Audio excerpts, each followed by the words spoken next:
Cette année, un projet qui avait été identifié comme nécessaire sur Ancenis se précise, c'est la construction d'un cinéma en centre-ville de manière à desservir une grande partie du pays d'Ancenis et vraisemblablement les territoires voisins. C'est un projet qui est porté directement par la communauté de communes qui a un certain nombre d'avantages.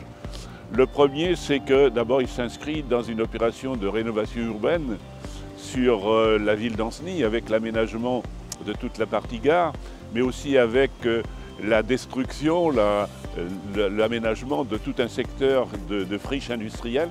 Nous avons réussi à identifier l'endroit où se trouverait ce cinéma avec un certain nombre d'avantages. D'abord des circulations, mais aussi des parkings qui ne sont pas occupés généralement lorsque les cinémas fonctionnent.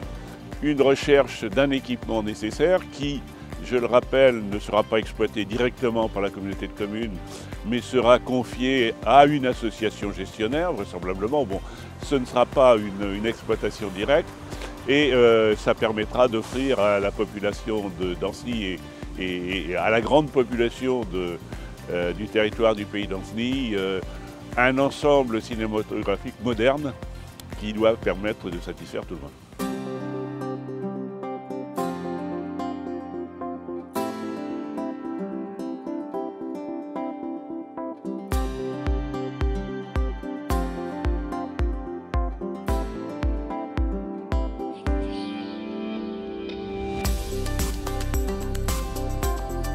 Nous prioriserons notre action sur les nouvelles compétences que nous accueillerons au 1er janvier 2018. La lecture publique. Le projet vise à construire un réseau articulé autour de 26 bibliothèques et médiathèques, animé par une vingtaine d'agents et soutenu par plus de 400 bénévoles.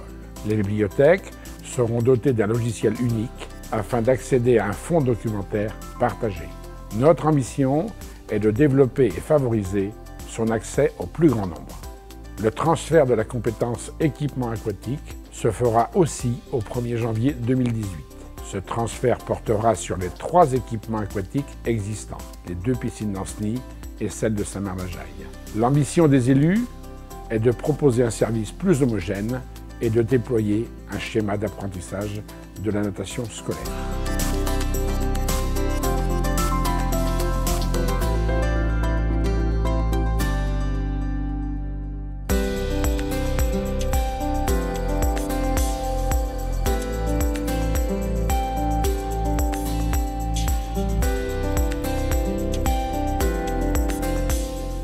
Pour faire face aux nouvelles missions de la collectivité et répondre aux besoins des habitants, des entreprises et des partenaires, il est nécessaire de recruter de nouveaux agents. En mars 2015, le conseil communautaire a décidé d'un plan de recrutement. La mise en place de ce dernier arrive quasiment à son terme. Une quinzaine de postes a ainsi été créés ou pérennisés en ressources humaines, finances, mais aussi dans le domaine de la santé, des milieux aquatiques ou de l'assainissement, ce qui porte à 80 agents au service de la Compa pour 72,6 équivalents temps plein. D'autres évolutions sont à venir, avec le transfert des agents des bibliothèques et celui des 3 piscines du territoire. Pour faire face à l'accroissement du nombre d'agents et aux activités nouvelles, nous allons réaliser en 2017 des travaux au siège des Ursulines. Pour ce faire, des aménagements seront réalisés sur les paliers du 1er et 2e étage pour créer des salles de réunion permettant la création de bureaux sur les emplacements des salles Joachim du Bellay au 1er étage et Françoise de Lorraine au 2e. Les travaux du bâtiment devraient s'achever avant les vacances d'été. Les Ursulines étant un bâtiment classé aux monuments historiques et établissement recevant du public, les contraintes d'aménagement existent. Il est à noter qu'en fin d'année dernière, l'espace de l'accueil a été revu pour le rendre plus convivial. À l'avenir, le 3e étage sera également revisité et transformé en bureau. Les réunions du conseil communautaire pourraient alors être délocalisées au sein du tout nouveau complexe cinématographique du pays d'Ancenis, lorsque celui-ci sera mis en service fin 2018.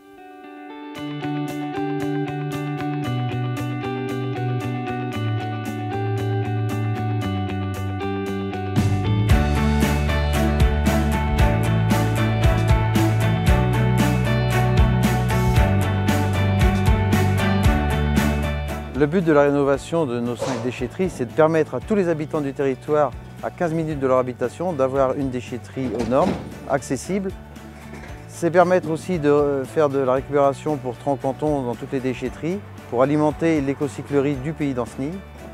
C'est permettre aussi aux habitants de venir déposer leurs déchets verts, le bois et aussi les gravats en toute sécurité sur des zones à plat. Ça va être aussi d'effectuer des mises aux normes de sécurité sur les bennes pour éviter tout accident. Saint-Marc-la-Jaille sera rénové donc sur le même site avec une nouvelle rampe d'accès. Les gardes de corps seront installés donc sur les bennes et 3 casiers à terre permettront de déposer donc les espaces verts, le bois et les gravats. Sur Euriaillé, la déchetterie sera agrandie. Les gravats et le bois sera déposé à plat dans des nouveaux casiers. Le reste fonctionnera comme avant, sauf qu'il y aura aussi des gardes de corps pour éviter tout accident. Sur Loire-Auxence, la déchetterie sera agrandie, donc pour permettre de faire des casiers à plat partout. La rampe actuelle sera complètement déconstruite, ce qui permettra d'avoir une déchetterie qu'avec des casiers et donc permettant plus facilement aux usagers de déverser les déchets. Pour réhabiliter ces 3 déchetteries, il y aura toujours une déchetterie ouverte pour permettre aux usagers à tour de rôle d'utiliser le service. Donc sur Mésanger, la déchetterie va être reconstruite sur le site actuel, sur l'emplacement avant réservé donc pour les déchets verts. Ça sera une déchetterie complètement à plat. Et enfin sur Ligné, elle sera construite sur la route de Couffé et elle sera elle aussi construite à plat. Avec ce nouveau maillage de déchetterie, ça permettra aux habitants du territoire d'avoir auprès de chez eux un service de qualité et accessible et sécurisé.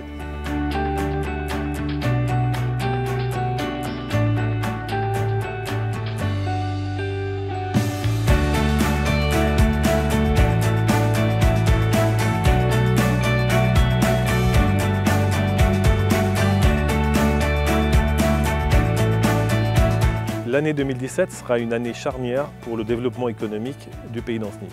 La loi NOTRe impose aux intercommunalités de prendre l'entière compétence du développement économique, c'est-à-dire la commercialisation, l'aménagement et le développement des zones d'activité économique. Ce sera donc un moment fort pour la communauté de communes, mais aussi toutes les communes du pays d'Ancenis, pour définir ensemble et en parfait partenariat les conditions de ce transfert, qu'ils soient techniques, voire même financiers. Parallèlement, le schéma régional de développement économique que vient d'adopter donc le Conseil régional fin 2016 va aussi bousculer un petit peu notre façon de faire en matière de développement économique, puisque nous serons un partenaire du Conseil régional en matière notamment d'animation économique. Et donc nous devrons aborder des sujets qui dépassent de loin le simple sujet de commercialisation des zones, mais aussi aborder les sujets tels que la formation, la gestion de l'emploi et des compétences, mais aussi le commerce de proximité et également la proximité avec les entreprises. Par conséquent, vous l'avez compris, le développement économique d'un pays comme le pays d'Ancenis constitue le socle même de son développement. C'est la raison pour laquelle nous serons très attentifs aux relations que nous aurons avec les entreprises pour les accompagner en matière de développement, en matière de reprise et de transmission.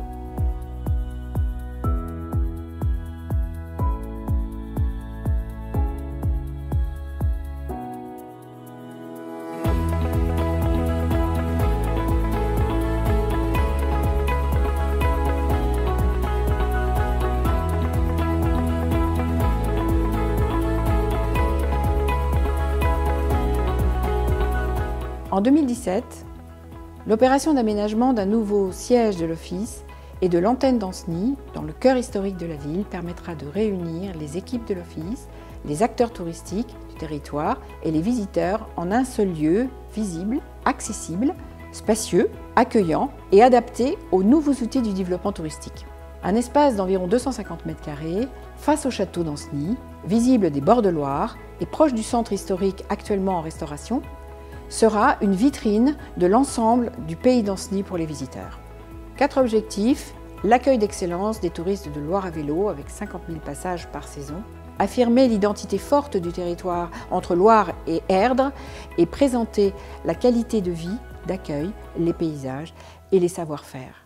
Être un pôle ressources au service des habitants du pays d'Ancenis, leur faire découvrir leurs propres richesses et proposer des rendez-vous événementiels. Enfin, un lieu de rencontre, de formation, de construction de projets pour les prestataires du tourisme de l'ensemble du territoire. Ce projet se construit en concertation depuis plus d'1 an au sein de groupes de réflexion et d'échange. Les acteurs du tourisme ont exprimé les messages qu'ils souhaitent faire passer au public pour valoriser leur savoir-faire. Très prochainement, les membres du comité de direction vont définir les services proposés aux habitants du pays d'Ancenis. Le budget de cette opération, acquisition du local, environ 150 000 €. Le montant des travaux, environ 396 000 €.